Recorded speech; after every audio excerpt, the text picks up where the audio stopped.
नमस्कार, जन उत्तराखंड में आप सभी का स्वागत है। मैं हूं प्रभात। सबसे पहले नजर हेडलाइंस पर।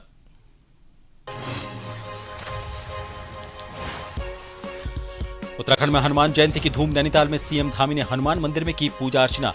पंचामृत और 56 भोग की चढ़ाई प्रसादी। फूलों से सजे बजरंग दरबार।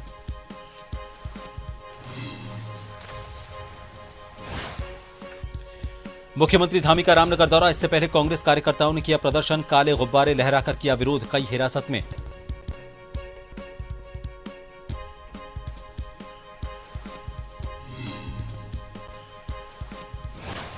देहरादून में 4 अप्रैल से दून पुस्तक महोत्सव का आयोजन। राष्ट्रीय पुस्तक न्यास द्वारा एक अनूठा संगम पाठकों, लेखकों और विचारकों को एक संयुक्त मंच करेगा प्रदान।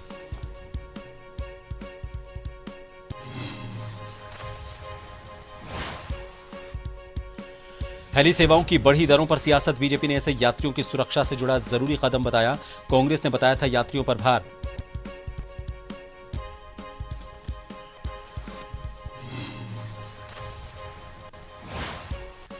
और शराब की कीमतों और दुकान आवंटन पर आबकारी आयुक्त पाल का बयान। कहा, छोटे ब्रांड्स पर हो सकती है दामों में बढ़ोतरी, बड़े प्रीमियम पर फिलहाल नहीं।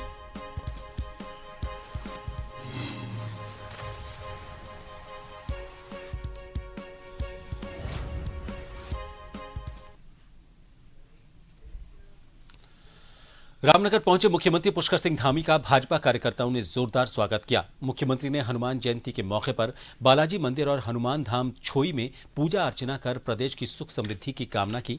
इसके बाद वो दीनदयाल उपाध्याय प्रशिक्षण कार्यक्रम में शामिल हुए। मीडिया से बातचीत में मुख्यमंत्री ने कहा कि उत्तराखंड देवभूमि है और केदारखंड और मानस खंड के सौंदर्यीकरण के लिए सरकार लगातार काम कर रही है। उन्होंने बताया कि साल 2027 में प्रस्तावित कुंभ मेले की तैयारियां अभी से शुरू कर दी गई हैं। शीतकालीन यात्रा के दौरान अब तक करीब 1,60,000 श्रद्धालु दर्शन कर चुके हैं।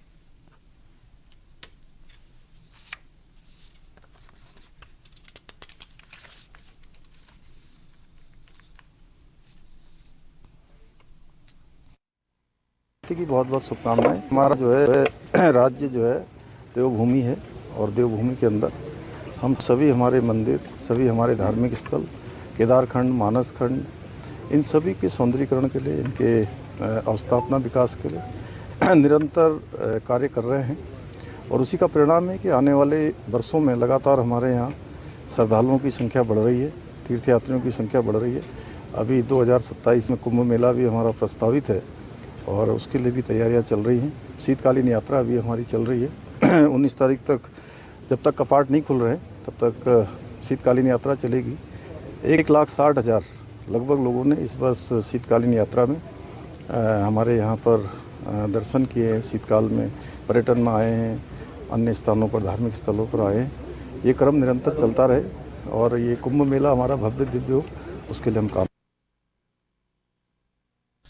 उत्तराखंड में 2027 के विधानसभा चुनाव जैसे जैसे नजदीक आ रहे हैं, वैसे वैसे सियासी सरगर्मी तेज होती जा रही है। और इसी बीच चारधाम यात्रा की तैयारियां भी जोर शोर से चल रही हैं। और इन तमाम मुद्दों पर देहरादून से जन टीवी संवाददाता यशदीप आर्य ने बीजेपी प्रदेश प्रवक्ता मथुरा दत्त जोशी से खास बात की।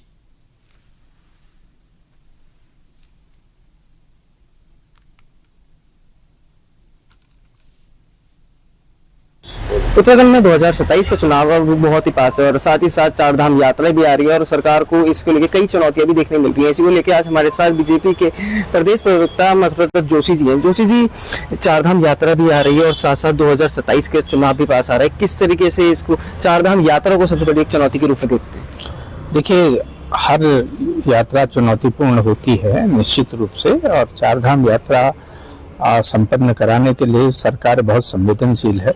माननीय मुख्यमंत्री जी स्वयं गंभीर हैं। माननीय मुख्यमंत्री जी ने 2 या 3 राउंड की बैठकें ली हैं और गढ़वाल कमिश्नर को विशेष रूप से निर्देशित किया गया है और सचिवों को भी उस काम में लगाया गया। अलग अलग धाम के लिए अलग अलग सचिवों की नियुक्ति की है।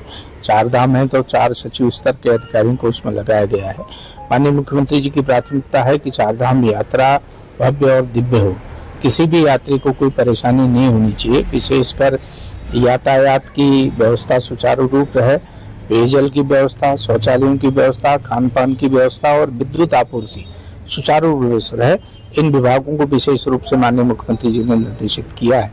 और हम उम्मीद करते हैं कि इस वर्ष की जो चारधाम यात्रा होगी वो ऐतिहासिक होगी और भव्य और दिव्य होगी, और विगत वर्षों का रिकॉर्ड टूटने का काम भी ये यात्रा करेगी। और पूरे देश ही नहीं, विश्व का पर्यटक, धार्मिक पर्यटक यहाँ पर आता है। और हमारे यहाँ चार धाम है, गंगोत्री, यमुनोत्री, केदारनाथ और बद्रीनाथ। यहाँ पर सर्वाधिक तीर्थयात्री आता है, और उसकी व्यवस्था के लिए स्पष्ट निर्देश हर विभाग को दिए गए हैं। विशेषकर PWD को निर्देश दिए गए हैं। चार धाम यात्रा रूट पर जहाँ जहाँ भी डेंजर पॉइंट है वहाँ पर JCB खड़ी रहेंगी। कहीं पर किसी यात्री को परेशानी नहीं होगी, कोई फालतू किराया किसी से नहीं वसूला जाएगा, किसी भी यात्री को कोई परेशानी नहीं होगी, और निश्चित रूप से ये यात्रा भव्य और दिव्य होगी। देखिए, हेली सेवाओं के लिए सरकार ने अलग से SOP जारी की है और अलग से निर्देश जारी किए हैं। सरकार ने बिल्कुल स्पष्ट रूप से कहा कि किसी भी कंपनी को कोई छूट नहीं दी जाएगी। जो व्यवस्थाएं होनी चाहिए और यात्रियों को जो और सुविधाएं देनी चाहिए, बेहतर सुविधाएं देनी चाहिए, उनका इंतजाम हेली कंपनी को करना पड़ेगा। अगर कोई हेली कंपनी उन सरकार के निर्देशों का पालन नहीं करेगी, लापरवाही करेगी, यात्रियों के साथ या यात्रियों के भविष्य से खिलवाड़ करने का काम करेगी, तो निश्चित रूप से उनके खिलाफ भी कार्रवाई होगी। तो सरकार का इंतजाम पूरा रहेगा। और विशेष रूप जहाँ तक आपने कहा कि देखिए, प्रकृति से कोई नहीं जीत पाए, दैवीय आपदा में कुछ नुकसान हुआ वो अलग चीज है, उसमें उसको भी कम करने का प्रयास किया जा रहा है। सरकार ने अपने स्तर से किया है। कुछ रडार भी अभी स्थापित हो रहे हैं जो मौसम की जानकारी देंगे। तो प्रयास ये है कि यात्रा भव्य और दिव्य हो और विगत वर्षों का रिकॉर्ड भी टूटे और यात्रियों को कोई परेशानी न हो, ये सरकार का महत्वपूर्ण प्रयास है। तो ये थे हमारे साथ BJP के प्रदेश प्रवक्ता मथुर जोशी जी, जिन्होंने पूरी रोशनी डाली और चारधाम यात्रा में किस तरीके की और सरकार जितने भी दावे करती है वो पूरे भी जमीनी स्तर पर आएंगे, उसका भी इन्होंने एक तरीके से दावा किया है। अब देखने वाली बात होगी चारधाम यात्रा में किस तरीके के दावे जो हैं वो देखने के लिए आगे मिलते हैं। मैं अपने कैमरा सहयोगी अमित कुमार के साथ YSD पायरेट जन TV देहरादून। चंपावत जिले के लोहाघाट में नवनिर्मित केंद्रीय विद्यालय भवन से गुजर रही मुख्य बिजली की लाइन और खंभों को हटाने की मांग को लेकर लोहाघाट विकास संघर्ष समिति ने प्रदर्शन किया। समिति अध्यक्ष विपिन गोरखा के नेतृत्व में सदस्यों ने विद्यालय का निरीक्षण कर ये बताया कि निर्माण कार्य अंतिम चरण में है, लेकिन विद्युत लाइन संचालन में बड़ी बाधा बनी हुई है। बच्चों की सुरक्षा के लिए भी खतरा है। समिति ने आरोप लगाया कि कई बार मांग के बावजूद सांसद, विधायक और विद्युत विभाग द्वारा इस समस्या पर कोई कार्रवाई नहीं की गई। उन्होंने चेतावनी दी कि यदि 20 दिन के भीतर विद्युत लाइन हटाने का काम शुरू नहीं हुआ तो मुख्यमंत्री कैंप कार्यालय में धरना प्रदर्शन किया जाएगा। देखिए, हमने सांसद जी और विधायक जी को इसीलिए चुना है कि वो जनता के लिए काम करें। जनता के द्वारा इसीलिए चुना गया है कि हमें उन पर विश्वास था कि भाई वो हमारी जनता की समस्याओं को समझेंगे। लेकिन मुझे ऐसा लगता है कि अभी तक सांसद जी और विधायक जी के संज्ञान में ये बात भी नहीं है और होगी भी तो शायद ध्यान नहीं दे रहे हैं। तो हम उन लोगों से साफ साफ कहना चाहते हैं, शासन प्रशासन से ये कहना चाहते हैं कि अगर जल्द से जल्द अगर 20 दिन के अंदर अगर ये पोल यहाँ से शिफ्ट नहीं किए गए, क्योंकि हम देख रहे हैं लगातार यहीं पर सामने ही तार झूल रहे हैं। कल के दिन में अगर ऐसी शिफ्टिंग सेंट्रल स्कूल यहाँ आ जाएगा तो बच्चों के जान माल को भी खतरा हो सकता है और लोगों को भी खतरा हो सकता है। तो इन चीज़ों को देखते हुए और समझते हुए अगर जल्द से जल्द सांसद जी और विधायक जी ने इस पर कार्रवाई नहीं की तो हम उनके खिलाफ भी मोर्चा खोल देंगे। और साथ साथ में हमारा तो मानना ये भी है, लोहाघाट विकास संघर्ष समिति का सीधा सा ये कहना है कि अगर शासन प्रशासन ने अभी हम आ रहे हैं, हम उनको निवेदन कर रहे हैं और साथ साथ में एक मांग भी कर रहे हैं कि इस चीज़ को जल्द से जल्द इस समस्या का समाधान हो 20 दिन के अंदर। अगर 20 दिन के अंदर समस्या का समाधान नहीं होता है तो लोहाघाट विकास संघर्ष समिति चंपावत में जाकर CM कार्यालय के जो बाहर है वहाँ पे धरना देगी और सांसद के खिलाफ भी धरना देगी और विधायक के खिलाफ भी अगर हमें चौराहे में आना पड़े तो हम वो भी करने के लिए तैयार हैं। अभी हमने इस भवन का निरीक्षण किया है और हमने पाया है कि काफ़ी सुंदर इमारत बनी है और इसमें काफ़ी विद्यार्थियों का भला हो सकता है। तो हमारी शासन प्रशासन से यही मांग है कि जब इतना बड़ा इंफ्रास्ट्रक्चर रेडी है और हम इसी सत्र से इसका इस्तेमाल कर सकते हैं तो फिर एक छोटी सी चीज़, एक छोटी सी विद्युत लाइन को शिफ्ट करने के लिए हमें क्यों इतना संघर्ष करना पड़ रहा है। हमारा ये बहुत बड़ा दुर्भाग्य है कि हमारे जनप्रतिनिधि ये छोटी छोटी बातों पर ध्यान नहीं दे रहे हैं और जनता का बड़ा नुकसान कर रहे हैं। लोहाघाट संघर्ष समिति जैसे कि आप जानते हैं हर मुद्दों को उठाती रही है और जैसे कि हमारे प्रतिनिधियों ने भी बताया कि हम 20 से 25 दिन रुकेंगे और अगर नहीं होगा तो जहां तक अगर हमें संघर्ष करना पड़े हम वहां तक संघर्ष करेंगे और हमारी कोशिश रहेगी कि हम इसी सत्र में इस विद्यालय को शुरू करें। जो भी हमारे गरीब बच्चे हैं उन्हें पढ़ने का यहाँ पर मौका मिलेगा और सभी लोगों को सुविधा मिलेगी, क्योंकि यहाँ पूरा कार्य कंप्लीट हो गया है। लैब से लेके आवास से लेके सभी कार्य यहाँ पर पूर्ण हो चुका है और ये अब कार्य रह गया है बिजली के झूलते तारों का। तो हम लोग ये चाहते हैं कि ये जो कार्य है ये जल्दी से जल्दी कर दिया जाए, जो कि इसी सत्र से हमारा केंद्रीय विद्यालय यहाँ पर संचालित हो जाए और हम चाहते हैं इसका जल्दी से जल्दी समाधान हो। अगर 15 से 20 दिन के अंदर इसका समाधान नहीं हुआ तो हम मुख्यमंत्री कार्यालय कैंप कार्यालय चंपावत में धरना देंगे। और विधायक जी के लिए भी हमारा वही निवेदन है कि इसको संज्ञान में लेते हुए इसमें तुरंत कार्रवाई की जाए। धन्यवाद। हरिद्वार में कुंभ मेला 2027 की तैयारियों का जायजा लेने के लिए पहुंचे मुख्य सचिव आनंद वर्धन ने विभिन्न निर्माणाधीन कार्यों का स्थलीय निरीक्षण किया। उन्होंने अधिकारियों को सभी परियोजनाएं तय समय सीमा में उच्च गुणवत्ता के साथ पूरी करने और विभागीय समन्वय बढ़ाने के निर्देश दिए। निरीक्षण के दौरान घाटों के निर्माण, सड़क चौड़ीकरण, पुल निर्माण और बाईपास परियोजनाओं की प्रगति की समीक्षा की गई। उन्होंने श्रद्धालुओं की सुविधा, सुरक्षा और सुगम आवागमन को प्राथमिकता देते हुए आधुनिक मानकों के अनुसार काम करने को कहा। साथ ही ग्रीन घाट विकसित करने, बुजुर्गों और दिव्यांगों के लिए विशेष सुविधाएं, स्वच्छता और पेयजल व्यवस्था सुनिश्चित करने के निर्देश दिए।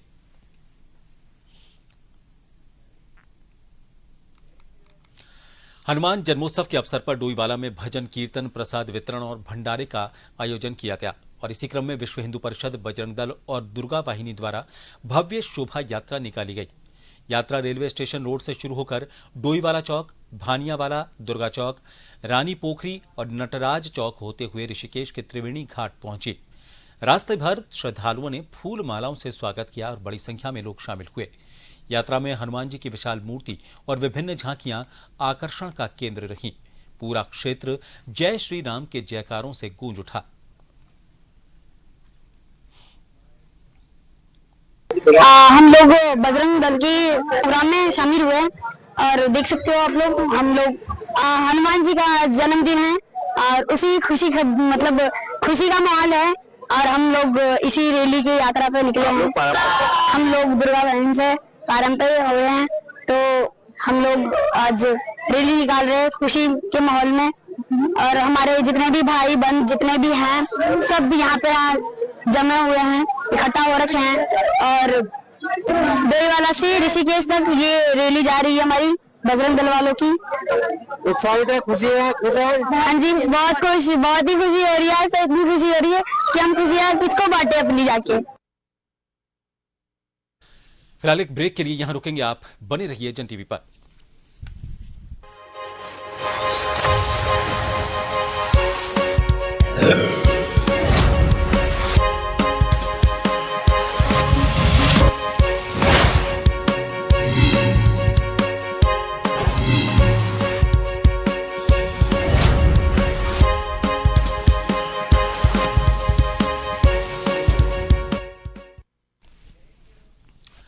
ब्रेक के बाद एक बार फिर आप सभी का स्वागत है। रानीखेत के भिकियासैंण विकासखंड अंतर्गत हनुमान मंदिर ग्वेल खान सीम में हनुमान जयंती के पावन अवसर पर अखंड रामायण पाठ और विशाल भंडारे का आयोजन किया गया। इस कार्यक्रम के दौरान महिलाओं द्वारा हवन यज्ञ और पूजा अर्चना के साथ ही भजन कीर्तन किया गया। इससे पूरा क्षेत्र भक्तिमय माहौल में सराबोर नजर आया। इसके बाद श्रद्धालुओं के लिए विशाल भंडारे का भी आयोजन हुआ। इसमें बड़ी संख्या में क्षेत्रवासियों ने पहुंचकर प्रसाद ग्रहण किया। सभी प्रदेशवासियों को, देशवासियों को हनुमान जयंती की बधाई, शुभकामनाएं देता हूं। प्रभु हनुमान जी की कृपा सब पर बनी रहे, प्रभु राम की कृपा सब पर बनी रहे। ये सनातन धर्म वाला देश है तो सनातन को स्वीकार करता है, मानता है। इसलिए प्रभु राम जी और उनके भक्त, परम भक्त हनुमान जी की कृपा हम सब पर बनी रहे।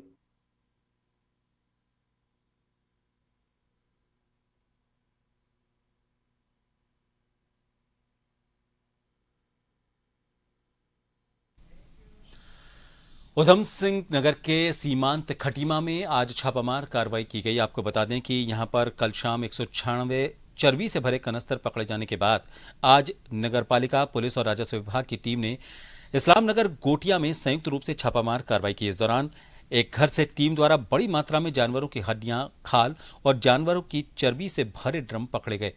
इसके बाद पशु चिकित्सकों की टीम बुलाकर वहां पर पड़े अवशेषों के नमूने लिए गए और जांच के लिए आगरा लैब में भेजे गए हैं।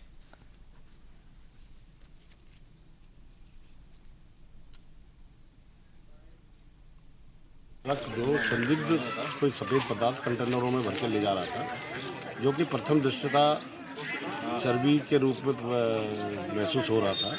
उस पर कार्रवाई करते हुए ट्रक को तो कल सील कर दिया गया, मगर ये भी लगातार शिकायतें आ रही कि इस्लाम नगर गोटिया की तरफ अवैध रूप से पशुवध हो रहा है। आज नगर पालिका परिषद और प्रशासन और पुलिस प्रशासन पशु चिकित्सा अधिकारी द्वारा ये संयुक्त रूप से ये अभियान चलाया गया कि जिसमें कि अवैध रूप से जहाँ पशु कटते हैं उसकी जांच की जाए और अवैध उस पर कार्रवाई की जाए। उसके तहत आज यहाँ पे इस्लाम नगर गोटिया में एक संदिग्ध स्थान पर कुछ खालें, जिनकी संख्या 400-500 से अधिक हो सकती है, नमक लगी खालें हैं और हड्डियाँ बरामद हुई है कि जो बहुत बड़ी तादाद में है।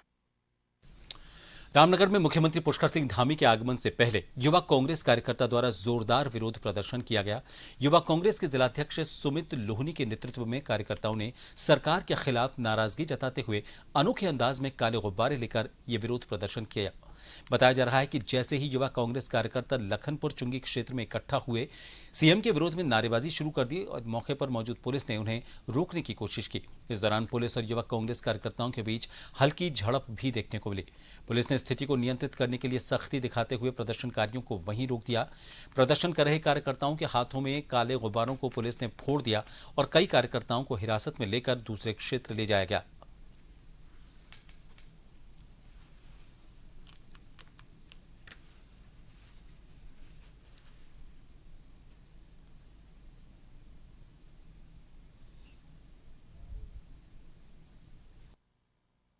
आज पुष्कर धामी जी हमारे उत्तराखंड के भ्रष्ट मुख्यमंत्री है, उनका रामनगर में आगमन है और हमारे तमाम यूथ कांग्रेस के साथियों ने आज प्रदेश में बढ़ती बेरोजगारी, अपराध की घटना और जो हमें रोजगार देने का वादा सरकार हमेशा करती है वो देने में विफल रहती है, उसके खिलाफ हमने पुष्कर धामी के रामनगर आगमन पर गो बैक के नारे लगाए और हमें प्रशासन द्वारा हमारी आवाज़ को दबाया जा रहा है और हमें जबरन जेल में डाला जा रहा है। परंतु हमें जितनी बार भी जेल में डालेंगे, हम तब तक इस धामी सरकार के खिलाफ अपनी आवाज को बुलंद करते रहेंगे। उत्तराखंड की राजधानी देहरादून के परेड ग्राउंड में 4 से 12 अप्रैल तक दून पुस्तक महोत्सव का आयोजन किया जा रहा है। शिक्षा मंत्रालय के अंतर्गत आने वाले राष्ट्रीय पुस्तक न्यास भारत द्वारा आयोजित ये महोत्सव पुस्तकों, विचारों और संस्कृति का एक अनूठा संगम होने जा रहा है, जो कि पूरे देश के पाठकों, लेखकों, कलाकारों और विचारकों को एक संयुक्त मंच प्रदान करेगा। 9 दिन तक चलने वाले इस महोत्सव में गढ़वाली और कुमाऊनी सहित कई भाषाओं की लाखों पुस्तकें प्रदर्शनी में लगाई जाएंगी। पुस्तक प्रेमियों के लिए इस महोत्सव का प्रवेश निःशुल्क रखा गया है। आपको बता दें, कार्यक्रम का शुभारंभ 4 अप्रैल को सुबह मुख्यमंत्री पुष्कर सिंह धामी द्वारा किया जाना है। कार्यक्रम में जाने माने लेखक, फिल्मकार, विचारक और जानी मानी हस्तियां चर्चा करेंगी। देवभूमि उत्तराखंड की राजधानी देहरादून में आने वाले 4 से लेकर 9 अप्रैल तक परेड ग्राउंड में दून बुक फेस्टिवल का आयोजन किया जा रहा है। ये कार्यक्रम भारत सरकार शिक्षा मंत्रालय और उत्तराखंड सरकार के सहयोग से आयोजित किया जाएगा। इस इवेंट के दौरान आने वाले 9 दिनों में आपको साहित्य, कला और संस्कृति की अलग अलग कार्यक्रम देखने को मिलेंगे, जिसमें चिल्ड्रन फेस्टिवल है जो हर रोज आयोजित किया जाएगा। साथ ही साथ एक लिटरेचर फेस्टिवल है जिसमें आपको साहित्यकारों से मिलने का मौका मिलेगा और हर रोज एक कल्चरल इवनिंग को हमने प्लान किया है जिसमें आपको कल्चरल फेस्टिवल भी यहाँ देखने को मिलेगा। जो देश के माने हुए लेखक, साहित्यकार और परफॉर्मिंग आर्टिस्ट हैं, वो सब एक साथ आने वाले 9 दिनों में आप यहाँ मिलेंगे। टिकट की एंट्री बिल्कुल फ्री रखी गई है, कोई टिकट नहीं रखा गया है। चारधाम यात्रा के दौरान हेली सेवाओं की दरों में हुई हल्की बढ़ोतरी को लेकर सियासत शुरू हो गई है। बीजेपी ने इसे यात्रियों की सुरक्षा से जुड़ा जरूरी कदम बताया। बीजेपी प्रदेश प्रवक्ता कुंवर जपेंद्र सिंह ने कहा कि दरों में बढ़ोतरी बहुत आंशिक है और इसे सुरक्षा के लिहाज से देखा जाना चाहिए। उन्होंने बताया कि सरकार ने हेली कंपनियों को डबल इंजन हेलीकॉप्टर अनिवार्य करने और सभी विमानों की फिटनेस सुनिश्चित करने के निर्देश दिए हैं ताकि तीर्थयात्रियों की सुरक्षा के साथ किसी भी तरह का समझौता न हो।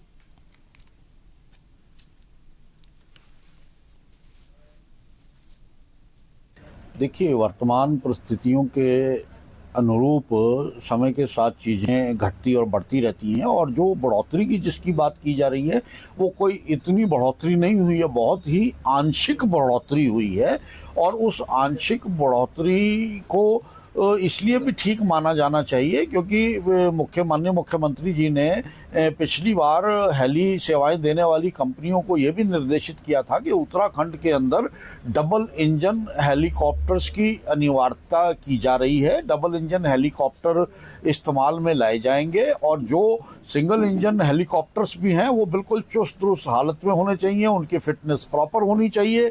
किसी भी तरह की दुर्घटना के लिए हेली सेवाएं जिम्मेवार पहले भी मानी गई हैं। बहुत सी ऐसी घटनाएं हुई हैं जहां हेली सेवाओं की अनियमितताएं सामने आई हैं। तो उत्तराखंड के युवा मुख्यमंत्री ने देश विदेश से आने वाले सभी तीर्थ यात्रियों की सुरक्षा के लिए जो हेली सेवाओं का उपयोग करते हैं, हेली सेवाएं देने वाली कंपनियों को निर्देशित किया था कि डबल इंजन हेलीकॉप्टर्स की अनिवार्यता को समझा जाए और जो हमारे तीर्थ यात्री हैं उनकी जान माल की सुरक्षा की दृष्टि से खिलवाड़ ना किया जाए।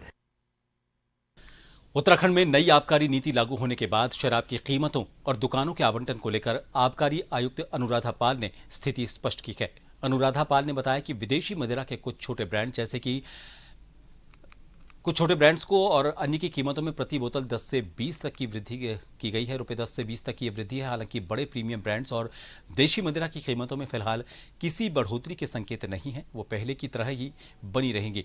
विभाग ने इस वर्ष के लिए 5,400 करोड़ का भारी राजस्व लक्ष्य तय रखा है। पाल ने कहा कि अब तक 700 दुकानों का सफलतापूर्वक निपटान किया जा चुका है। पिछले साल के 2,604 करोड़ के लक्ष्य के मुकाबले अब तक 2,550 करोड़ का राजस्व हासिल हो चुका है।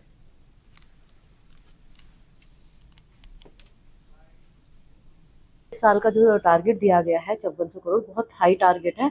तो पूरी कोशिश रहेगी विभाग की कि सभी अच्छे प्रयासों से इसको हासिल किया जाए लक्ष्य को। और इस बार एक बहुत अच्छा एक प्रयोग ये भी रहा है कि उधम सिंह नगर, नैनीताल, हरिद्वार जनपद, पहाड़ जितने भी प्लेन के हमारे जनपद है, चारों बड़े जनपद है जहाँ से हमारा मैक्सिमम रेवेन्यू आता है, उनको 100% सेटल किया गया है। ऐसा 9 सालों में पहली बार हुआ है कि जब नैनीताल और उधम सिंह नगर जनपदों में 100% हमारा रेवेन्यू का सेटलमेंट हुआ है।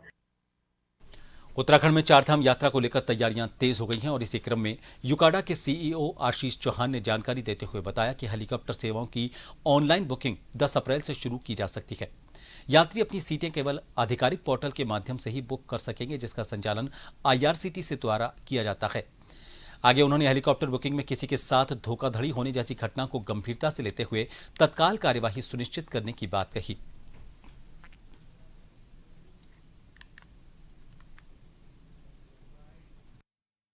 के बारे में हम लोगों ने अपने उसमें भी जो विज्ञप्ति जारी हो रही है उसमें भी हम लोग उसे स्पेसिफिकली मेंशन कर रहे हैं और IRCTC की वेबसाइट ही ऑथेंटिक वेबसाइट है जिसके माध्यम से उन्हें टिकट लेना है। और इसके अतिरिक्त यदि कोई सोशल मीडिया प्लेटफॉर्म्स पे कहीं कुछ फेक तरीके से दिखाया जाता है तो हमारा जो कंट्रोल रूम होगा यूकाडा का उसको बताया जाता है, तो हम प्रोएक्टिवली उसको एड्रेस करेंगे और जो कल्प्रिट होंगे या इस किस्म के लोग होंगे उनके विरुद्ध आवश्यक कार्रवाई की जाएगी। देहरादून में बढ़ते बंदरों के आतंक को देखते हुए अब नगर निगम ने बड़ी पहल की है। लंबे समय से लंबित इस समस्या को लेकर निगम ने खुद कमान संभालते हुए बंदरों को पकड़ने का अभियान शुरू कर दिया है। नगर निगम ने इस काम के लिए एजेंसी को ठेका दिया है। ऑपरेशन बंदर के तहत शहर के अलग अलग इलाकों में अभियान चलाया जा रहा है। एक बंदर को पकड़ने में करीब 1,250 रुपए का खर्च आ रहा है। पकड़े गए बंदरों को हरिद्वार के जंगलों में छोड़ा जा रहा है।